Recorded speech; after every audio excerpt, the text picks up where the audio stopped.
অনেকেই মনে মনে এগুলো সহ্য করতে পারতেছে না, কিন্তু বিষয়টাকে মেনে নিতে হচ্ছে। আর এই মেনে নেওয়াটা কষ্টকর, কারণ এখানে টাকা পয়সার ইস্যুটা জড়িত। দর্শক, নরসিংদীতে বিএনপি এবং সমন্বয়কদের মধ্যে, মানে স্থানীয় সমন্বয়কদের মধ্যে ব্যাপক সংঘর্ষ করছে। 5 জন এই মুহূর্তে হাসপাতালের বেডে গুরুতর অবস্থায় কাতরাচ্ছে। গতকাল হঠাৎ করে যখন জানা গেল ডক্টর ইউনূস আবার ভাষণ দিবেন, কারো মধ্যে এক ধরনের শঙ্কা সম্ভবত জেগেছিল। কাউকে ফেসবুকে লিখতে দেখেছি যে হঠাৎ করে তিনি ভাষণ দিতে যাচ্ছেন, কারণ কয়েকদিন আগেই তিনি একটা ভাষণ দিয়েছিলেন। যাই হোক, ডক্টর ইউনূস ভাষণ দিলেন এবং আমরা তাতে দেখলাম শঙ্কার কিছু হয়নি। আমি এই ভাষণ আবার অল্প কয়েকদিনের ব্যবধানে এই ভাষণ দিতে আসাতে আমার একটা জিনিস খুব পজিটিভ মনে হয়েছে, সেটা হলো জনগণ যেভাবে ভাবছে, জনগণ যা বলছে সেটার প্রতি সংবেদনশীলতার একটা চমৎকার প্রমাণ তার এই ভাষণ। রাজনৈতিক পট পরিবর্তনের পর দেশের রাজনীতিতে বাংলাদেশের জামায়াত ইসলামীর বিচরণ বেড়েছে। 16 বছর আওয়ামী শাসন ব্যবস্থায় সবচেয়ে বেশি ক্ষতিগ্রস্ত হয়েছে জামায়াত ইসলাম বাংলাদেশ। এবার সেই দলটি ঘুরে দাঁড়ায়। সম্মানিত দর্শক, আসসালামু আলাইকুম। নতুন একটা নিউজ ভিডিওতে আপনাদের জানাচ্ছি স্বাগতম। এই মাত্র পাওয়া তাজা এবং গরম খবর। প্রিয় দর্শক বন্ধুরা, আজকের এই ভিডিওতে আপনারা দেখতে চলেছেন সামান্য কেবল বিএনপির মাঝে কিন্তু ভয়াবহ একটি সংঘর্ষ তৈরি হয়ে গেছে। আজকের এই ভিডিওতে আপনারা বিস্তারিতের মাধ্যমে সবকিছু দেখতে পারবেন। সেক্ষেত্রে আজকের এই ভিডিওতে দেখতে পারবেন আওয়ামী লীগ আবারও ফিরে আসতে যাচ্ছে এই বাংলাদেশে। আগের পজিশনে কোনো অনুষ্ঠানে নেই আওয়ামী লীগের, এমন তথ্য জানিয়ে কথা কিন্তু বলেছে গোলাম মাওলা রনি সাহেব। হঠাৎ কেন গোলাম মাওলা রনি সাহেব এরকম কথা বলছেন, সেই বিষয়গুলো দেখতে পারবেন আজকের এই ভিডিওর মাধ্যমে। বেশি কথা না বলে আপনাদের বিস্তারিত ভিডিওতে নিয়ে যাবো। বিস্তারিত ভিডিওটি দেখার আগে একটা রিকোয়েস্ট থাকবে, যারা এখন এই চ্যানেলটি সাবস্ক্রাইব করে রাখেন, এই চ্যানেলটি সাবস্ক্রাইব করে দিবেন নতুন ভিডিওর নোটিফিকেশন সবার আগে পাওয়ার জন্য। প্রিয় দর্শক বন্ধুরা, যে ভিডিওর অংশ বেশি থেকে ভিডিওগুলো শুরু করেছিলাম, সেই ভিডিওগুলো আপনারা বিস্তারিতের মাধ্যমে একের পর এক দেখতে পারবেন। চলুন তাহলে এই ভিডিওতে কি লাইক দিয়ে আমরা বিস্তারিত ভিডিওগুলো মোবাইলের স্ক্রিন থেকে একের পর এক ধারাবাহিকভাবে দেখে আসি। মনে মনে এগুলো সহ্য করতে পারতেছে না, কিন্তু বিষয়টাকে মেনে নিতে হচ্ছে। আর এই মেনে নেওয়াটা কষ্টকর, কারণ এখানে টাকা পয়সার ইস্যুটা জড়িত। আজকে যেই ঘটনা ঘটাইছে বিএনপির নেতাকর্মীরা, এখন এই ঘটনার পর বৈষম্য বিরোধী ছাত্র আন্দোলনের যে সমন্বয়করা আছেন তারা আসলে কি ধারায় যাবেন, পাশাপাশি এই ঘটনাগুলো যখন সোশ্যাল মিডিয়া প্ল্যাটফর্মে আসছে রিয়েকশনটা কি হবে।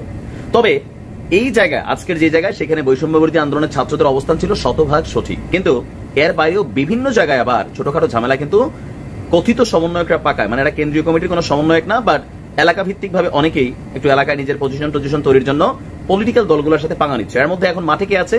বিএনপি।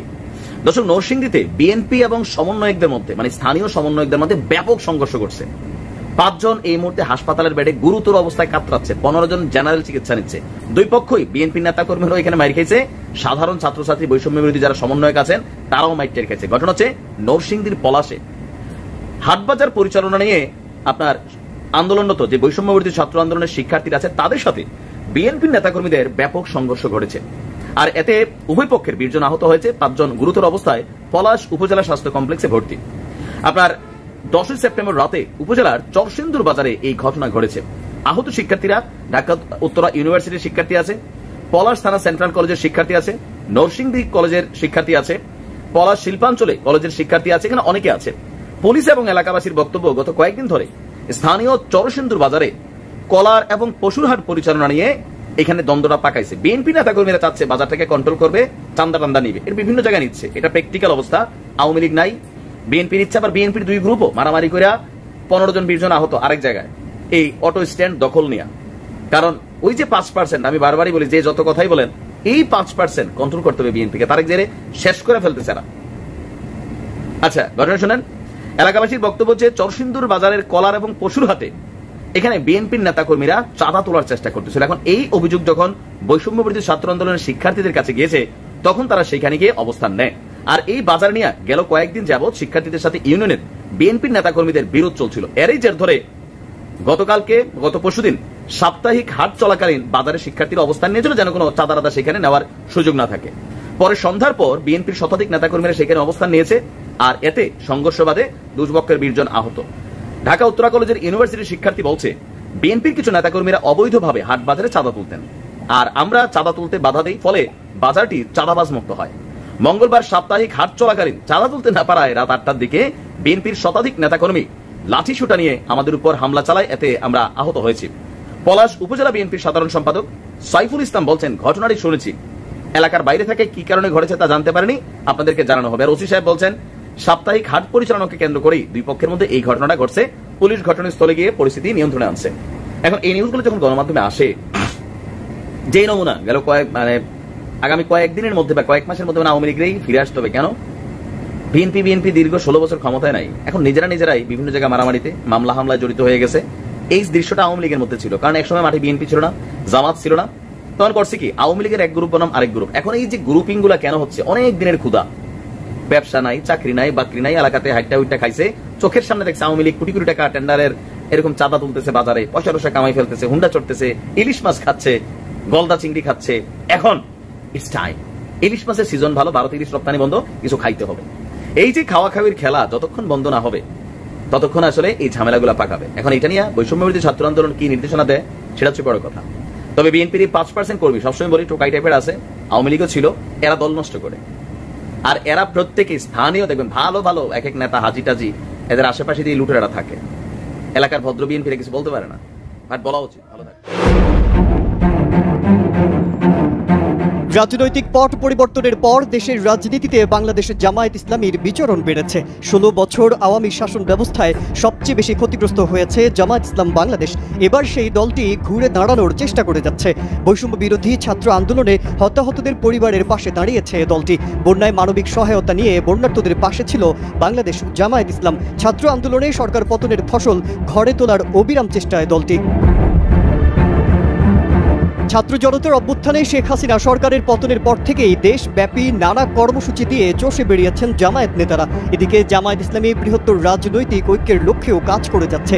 আলিয়া কওমিপন্থী আলেমদের মধ্যে বিভাজন দূর করে আলেমদের একতার লক্ষ্যে কাজ করে যাচ্ছে দলটি। আর এই উদ্যোগের কারিগর খোদ জামায়াত আমির ডাক্তার শফিকুর রহমান। তিনি কওমি আলিয়ার আলেমদের সঙ্গে মতবিনিময় সভা করে ঐক্যের বার্তা দিয়েছেন। জামায়াতের অতীত ভুল ত্রুটির জন্য ক্ষমাও চেয়েছেন। বানানো তদন্ত এবং মিথ্যা সাক্ষ্যের ভিত্তিতে, সাজানো আদালতের ভিত্তিতে রায় দিয়ে তাদেরকে ফাঁসির মঞ্চে তুলে হত্যা করা হচ্ছে। অন্যদিকে ইসলামী আন্দোলন, খেলাফত মজলিস, হেফাজত ইসলাম সহ ইসলামী দলগুলোকে নিজেদের বলয়ে টানার চেষ্টায় রয়েছে জামায়াত। এই দলগুলোর সঙ্গে নিবিড় যোগাযোগ রাখছে জামায়াতের শীর্ষ নেতৃত্ব। এর সুফলও পেয়েছে দলটি। এই দলগুলো জামায়াতের বিষয়ে আগের মতো কট্টর অবস্থানে নেই। জাতীয় নির্বাচনের রোডম্যাপ ঘোষণা নিয়ে মূলত তাদের মধ্যে সাম্প্রতিক মতপার্থক্যের বীজ বপিত হয়েছে। বিএনপি জাতীয় নির্বাচনের জন্য যৌক্তিক সময়ের কথা বললেও জামায়াতের অবস্থান ভিন্ন। জামায়াত তাড়াহুড়ো না করে সংস্কারের জন্য অন্তর্বর্তীকালীন সরকারকে পর্যাপ্ত সময় দিতে চায়। এসব ছাড়াও এখন আরও কিছু ভিন্ন ইস্যুতে যোগ হয়েছে। চলছে নেতাদের বাহাস। দুই দল থেকেই আনুষ্ঠানিকভাবে বলা হয়েছে তারা এখন আর একই জোটে নেই। রাজনৈতিক বিশ্লেষকরা মনে করছেন শেখ হাসিনা সরকারের পতনের পর আওয়ামী লীগ মাঠে নেই। নেতাকর্মীরা হয় পালিয়েছেন, নয় আত্মগোপনে, আবার কেউ কেউ আটক হয়েছেন। তাই রাজনীতির মাঠে এক ধরনের শূন্যতা তৈরি হয়েছে। ফাঁকা জায়গায় একটি বড় শক্তি হিসেবে সামনে আসতে চাইছে জামায়াত ইসলাম। তাই তো মাঠ গোছানোর জন্য সময় প্রয়োজন তাদের, কারণ প্রায় 1.5 যুগ ধরে দলটি কোণঠাসা ছিল। এ কারণে তারা নির্বাচন দেরিতে চায়।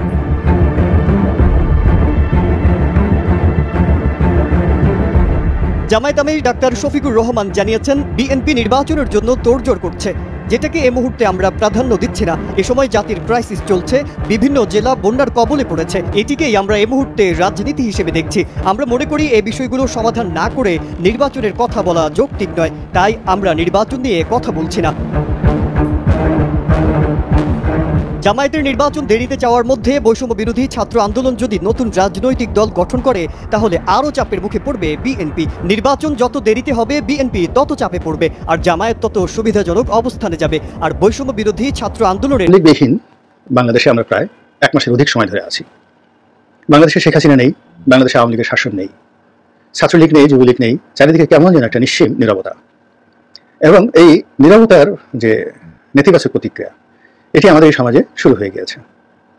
বিশ্ববিদ্যালয় থেকে শুরু করে সচিবালয়, সচিবালয় থেকে শুরু করে পতিতালয়, পতিতালয় থেকে শুরু করে দেবালয়, সব জায়গাতেই জয় বাংলার ঝংকার চলত। কোনো ইমাম কিংবা কোনো পুরোহিতের সাধ্য ছিল না জয় বাংলার বিরুদ্ধে একটা শব্দ উচ্চারণ করে। আবার কোনো রাজপথের দুঃসাহস ছিল না ওই রাজপথে ছাত্রলীগ, যুবলীগ, আওয়ামী লীগের যে পদচারণা, এর বাইরে অন্য কোনো রাজনৈতিক দল বা সংগঠনের পদচারণাকে রাজপথ ধারণ করবে, রাজপথের সেই সামর্থ্য ছিল না।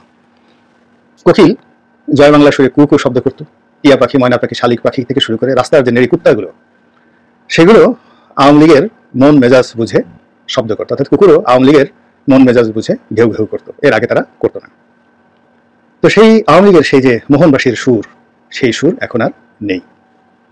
প্রায় 35% আওয়ামী লীগের যারা ভোটার, তাদের যারা নেতা গা ঢাকা দিয়েছেন, লাখ লাখ মানুষ পালিয়ে গেছেন, অনেক বড় আওয়ামী পান্ডারা ধরা পড়েছেন, অনেকে নিখোঁজ বলছেন, অনেকে ব্যাপারে বলছে যে সে গণপিটুনিতে মারা গিয়েছে, খোঁজ পাওয়া যাচ্ছে না অনেকের। তো এরকম একটা দুর্বিষহ অবস্থা যখন চলছে, তখন সত্যিকার অর্থে আমাদের যে রাজনৈতিক ভবিষ্যৎ, এটি কি আওয়ামী লীগ বিরোধী হবে, আওয়ামী লীগ বিহীন হবে, আগামীতে আওয়ামী লীগ কি ফিরে আসবে, এই বিষয়গুলো নিয়ে আমি আমার সাধ্যমতো চুলচেরা বিশ্লেষণ করার চেষ্টা করব। একটা জিনিস আপনাদেরকে বলি যে এই গত 15 বছরে আওয়ামী লীগ যে অন্যায় করেছে, জুলুম করেছে, অর্থনৈতিক জুলুমটা বাদ দেন, যদি আপনি ধর্ষণ ধরেন, তারপর হত্যাকাণ্ড ধরেন, গুম ধরেন, মানবতা বিরোধী অপরাধ ধরেন, তো এইগুলো যদি আপনি 1971 সনের রাজাকার, আলবদর আর শামস তাদের কর্মকাণ্ড পাকিস্তানি বাহিনীর কর্মকাণ্ডের সঙ্গে তুলনা করেন, হাজার মানে তো দূরের কথা, 1 লক্ষ ভাগের 1 ভাগও এই গত 15 বছর আওয়ামী লীগ করতে পারেনি। এখন সেই যে এত বড় অপরাধ, অর্থাৎ যে অপরাধে আপনি আওয়ামী লীগকে দায়ী করছেন তার চেয়ে লক্ষ লক্ষ গুণ অপরাধ করেছে তারা পাকিস্তান, এবং পাকিস্তানের যারা দোসর রাজাকার, আলবদর আর শামস, তারা এবং তাদের সাঙ্গপাঙ্গরা। তো দেখুন, 71-এর পরে বহু বছর কেটে গেছে, পাকিস্তান এখনো পর্যন্ত সরি বলেনি, এবং সরি না বলার সত্ত্বেও আপনি বাংলাদেশের এই সময় রাজনীতিতে পাকিস্তানের আধিপত্য দেখেন। তারা বুক ফুলিয়ে কথা বলছে, মুক্তিযুদ্ধে যারা নেতৃত্ব দিয়েছে তাদেরকে কটাক্ষ করছে, এবং শেখ হাসিনা বাবা বঙ্গবন্ধু শেখ মুজিবুর রহমান যে কত বড় ভুল করেছেন, এটি তিনি যদি আজ জীবিত থাকতেন তাহলে তার যে মূর্তি ভেঙে তার মাথার উপর যেভাবে পেশাব করে দেওয়া হয়েছে, এই দৃশ্য দেখলে তিনি বুঝতে পারতেন যে তিনি কত বড় ভুল করেছেন। এইরকম ঔদত্যপূর্ণ, কুরুচিপূর্ণ কথাবার্তা পাকিস্তানের প্রধানমন্ত্রী শাহবাজ শরীফ এখন বলছেন, আর বলার পরেও আমরা পাকিস্তানের যিনি রাষ্ট্রদূত রয়েছেন তাকে মাথায় করে নাচ্ছি। এই যে দেখেন বাস্তবতা, সময়ের বিবর্তনে। ওই সময় যারা রাজাকার ছিলেন, আলবদর ছিলেন, আসাম ছিলেন, রাজনৈতিক দল হিসেবে তাদের প্রমোটার হিসেবে জামায়াত ইসলামী ছিলেন, তারাও কিন্তু সরি বলেনি। তাদেরকে গর্তে ঢুকানোর চেষ্টা করা হয়েছে, অপদস্থ করার চেষ্টা করা হয়েছে, ব্যান করার চেষ্টা করা হয়েছে, কত কিছু করার চেষ্টা করা হয়েছে, কিন্তু তারা কখনো সরি বলে নাই। তারা তাদের যে কর্ম, সেই কর্মের যুক্তি তারা খুঁজে পেয়েছে, এবং তারা মনে করেছে যে তারা 71 সনে যে কাজটি করেছিলেন সেটি সঠিক ছিল, এটা একটা পলিটিক্যাল ডিসিশন ছিল, এবং এটাই তাদের করা উচিত ছিল। এই জন্য তাদের কোনো অনুতাপ নেই, এই জন্য তাদের কোনো যাকে বলা হয় অস্বস্তি নেই, হীনমন্যতা নেই। তারা শুধুমাত্র পরিস্থিতি সামাল দিয়ে নিজেদেরকে রক্ষা করে আজকে যে অবস্থা, সেই অবস্থা উন্নীত হয়ে এখন এমন একটা পরিস্থিতি তারা এসেছে যে আগামীতে যদি জামায়াত ইসলামী রাষ্ট্র ক্ষমতা আসে, এটা আশ্চর্য হওয়ার কিছুই নেই। এর কারণ হলো, মানুষ যখন একটা কাজকর্ম করে এবং সেই কাজের উপর সে একেবারে যাকে বলা হয় স্ট্রেট থাকে যে আমি যেটা করেছি সেটা ঠিক আছে, তখন এক ধরনের পরিবেশ পরিস্থিতি তৈরি হয়। আর মানুষ যখন সরি বলে, ভুল স্বীকার করে, ফিরে আসার চেষ্টা করে, তখন আরেক ধরনের পরিস্থিতির সৃষ্টি হয়। যেমন জাপানের যে কর্মকাণ্ড, জাপান বুঝতে পেরেছে যে দ্বিতীয় বিশ্বযুদ্ধে তাদের ভূমিকা অন্যায় ছিল। প্রথম মহাযুদ্ধ থেকে দ্বিতীয় বিশ্বযুদ্ধ পর্যন্ত জাপান যে একটি নব্য সাম্রাজ্যবাদী রাষ্ট্র হিসেবে কোরিয়াতে, চীনের মাঞ্চুরিয়াতে যে অন্যায় করেছে, অপকর্ম করেছে, এমনকি আমাদের মায়ানমার পর্যন্ত তারা এসেছিল, এবং জাপানি বাহিনীর যে অত্যাচার এবং দাম্ভিকতা, সেই দাম্ভিকতার কারণে তারা একেবারে আমেরিকা পর্যন্ত, আমেরিকার যে হাওয়াই দ্বীপপুঞ্জ, সেখানে পর্যন্ত তারা আক্রমণ চালিয়েছিল। তাদের যে সেই পার্ল হারবার বন্দরে জাপানি নৌবাহিনী আক্রমণ চালিয়েছিল। কিন্তু দ্বিতীয় বিশ্বযুদ্ধের পতনের পর তারা রাতারাতি বুঝতে পারে যে এটা তাদের একটা মহান্যায় হয়েছে, ভুল করেছে। তারা আত্মসমর্পণ করে, ভুল স্বীকার করে, এবং ভুল স্বীকার শুধু করে না, তাদের সমস্ত সামরিক বাহিনীটিকে তারা বিলুপ্ত করে দেয় যে আমাদের আর কোনো সামরিক বাহিনী লাগবে না। এরপর তারা সামরিক বাজেট জিরো করে ফেলে। এরপর তারা আমেরিকার সঙ্গে বন্ধুত্ব করে কৌশলগত, এবং তাদেরকে সামরিক পার্টনার হিসেবে নিজেদের নিরাপত্তার দায়িত্ব দিয়ে দেয়, এবং কোনো দেশের সঙ্গে তারা যুদ্ধ করবে না, এইভাবে তারা একটা সিদ্ধান্ত নেওয়ার ফলে পুরো জাপান জাতি, এই জাতির যে 1000 বছরের ইতিহাস, ফিউডাল ইতিহাস ছিল, সেই ফিউডাল ইতিহাসের সঙ্গে সঙ্গে আবার জাপানি একমাত্র জাতি, যে জাতি প্রায় 800 বছর তাদের মধ্যে যে শাসকরা ছিলেন সবাই সামরিক শাসক ছিলেন, সামুরাই। বিখ্যাত সেই দেখবেন যে সিনেমা আছে দ্য লাস্ট সামুরাই। তো জাপানে এরকম অনেক প্রায় 100-র মতো ছোট ছোট রাজ্য ছিল, যারা সবাই সামরিক শাসক ছিলেন, সেনাপতি ছিলেন, এবং তারা নিজেরা যুদ্ধ করতেন, এবং তাদের সবাই একজন রাজা ছিল। তারা রাজাকে মান্য করতেন, কিন্তু তার কোনো সাংবিধানিক ক্ষমতা ছিল, কিন্তু তাদের কোনো অ্যাডমিনিস্ট্রেটিভ পাওয়ার ছিল না। যাক, এটা অন্য প্রসঙ্গ। তো যেই মুহূর্তে জাপান সরি বললো, তখন তাদের জীবনে একটা পরিবর্তন আসলো। কিন্তু আপনি দেখুন, ব্রিটেন, ফ্রান্স, আমেরিকা এখনো পর্যন্ত কোনো একটা ব্যাপারে সরি বলেনি। তো সরি না বলার কারণে কি হলো, তাদের কোনো নৈতিক পরিবর্তন হয়নি, চরিত্র পরিবর্তন হয়নি। আপনি যতই তাদের কাছে যান, ঘুরে ফিরে তাদের সেই সাম্রাজ্যবাদী চরিত্র দ্বারা আক্রান্ত হবেন। তো সেই দিক থেকে এত বড় বাংলাদেশে যে একটা দুর্ঘটনা ঘটলো আওয়ামী লীগের জীবনে স্বাধীনতার পরে, এটি তৃতীয় বিপর্যয়, তৃতীয় না ঠিক চতুর্থ বিপর্যয়। প্রথমটা 75 সনের 15ই আগস্ট এই বিপর্যয় এসেছিল। এরপরে 1996 থেকে 2001 সনে তাদের সরকারের পর তারা যে পতন হয়েছিল, এটা দ্বিতীয় বিপর্যয়। 1/11 সময় তৃতীয় বিপর্যয়, আর এটি এখন যেটা হলো এটা চতুর্থ বিপর্যয়। এর বাইরে অনেক তাদের উপর ব্যক্তিগত আক্রমণ হয়েছে, কিন্তু জাতিভাবে, রাষ্ট্রীয়ভাবে তারা 4টি যে বিপর্যয়ের মধ্যে পড়েছিল, এইবার 2024 সালের বিপর্যয়টি তাদের সবচেয়ে বড় বিপর্যয়।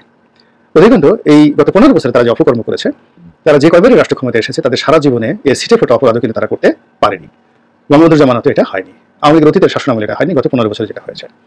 তো এই অপরাধের যে কার্যকারণ কিংবা এই যে অপরাধের যে বিস্তৃতি, সেটা ওয়েস্টিন হোটেলে বাইজি মহল তৈরি করে সেখানে অপরাধের সরবরাহ করে তোলা থেকে শুরু করে ক্লাব পাড়াতে ক্যাসিনো ব্যবসা করে এই ক্যাসিনো সম্রাট তৈরি করা, তার বাইরে ব্যাংক বিমা লুট করে দেশের 15 লক্ষ কোটি টাকা দেশের বাইরে পাচার করে দেওয়া, অলিগার তৈরি করা, সব ক্ষেত্রে অন্যায় অবিচারকে প্রাতিষ্ঠানিক রূপ দেওয়া এবং প্রতিপক্ষকে দমন করার জন্য মামলা মোকদ্দমা জেল জুলুম হুলিয়া থেকে শুরু করে এমন কোনো অপরাধ নেই, মানবতা বিরোধী অপরাধ এমন কোনো অপরাধ নেই যেটা তারা করেনি। তো এই কর্মকাণ্ড করার পরে তাদের পতন হয়েছে, পতন হওয়ার পর এখন তারা গা ঢাকা দিয়েছে। তো এখন তারা কি আগামীতে রাজনীতিতে আসতে পারবে কি পারবে না, তার চেয়ে বড় কথা হলো তারা কিভাবে ফিরে আসবে। যদি তারা জাপানের মতো সরি বলতেন, যদি তারা নিজেদের ভুল স্বীকার করতেন এবং যারা অপরাধ করেছে তাদেরকে আইনের হাতে সদর্প করে এই দলের যারা ভালো নেতা করেন তারা যদি রাস্তায় আসতেন যে আমরাও বিচার চাই, এদের বিচার চাই, তাহলে আওয়ামী লীগের রাজনীতির একটা নতুন ধারা তৈরি হতো। তখন আওয়ামী লীগ অস্বীকার করার মতো কোনো শক্তি এই বাংলাদেশে থাকতো না।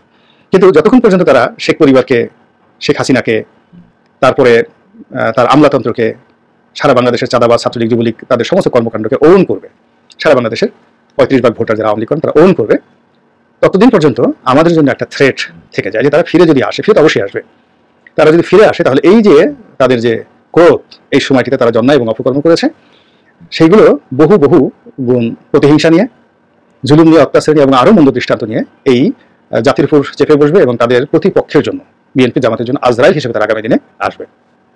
বোঝার চেষ্টা করুন, যদি জামাত অতীতে যে কর্মকাণ্ডগুলো তারা করেছে 71 সনের আগে এবং পরবর্তীতে তাদের স্বাধীন বাংলাদেশে যে ভুল এবং ভ্রান্তিগুলো হয়েছে, একটা সিঙ্গেল জায়গা থেকে কিন্তু জামাত কখনো সরি বলেনি। ফলে জামাতের সেই 20 বছর আগে, 30 বছর আগে, 40 বছর আগে, 50 বছর আগে জামাত কিন্তু সবচেয়ে পুরনো দল, আওয়ামী লীগের পুরনো দল। ফলে তাদের মধ্যে কোনো রকম পরিবর্তন নেই।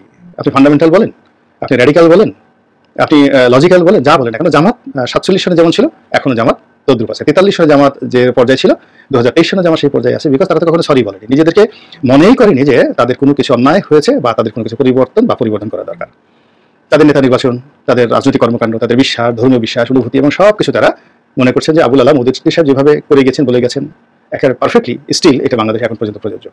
ফলে আপনি জামাতের কর্মকাণ্ডের মধ্যে এই যে এখন দেখুন তারা মুভমেন্ট করছে, আপনি একটু পরিবর্তন দেখতে পাবেন না।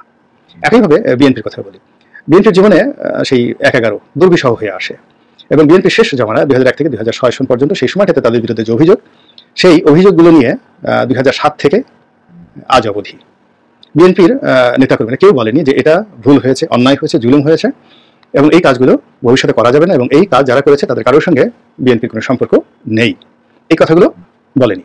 না বলার কারণে কি হচ্ছে, বিএনপির শীর্ষ পর্যায়ের নেতারা তারা যত নিজেদেরকে ভালো বলুন না কেন, তৃণমূল পর্যায়ের বিএনপির নামধারী বা বিএনপি করে কিন্তু মনে মনে খারাপ চিন্তা করে, বিএনপি করে কিন্তু ভবিষ্যতে মন্ত্রী এমপি হতে চায় না, সে চাঁদাবাজ হতে চায়, মানে একটা দলের মধ্যে তো নানা রকম খারাপ লোক আছে।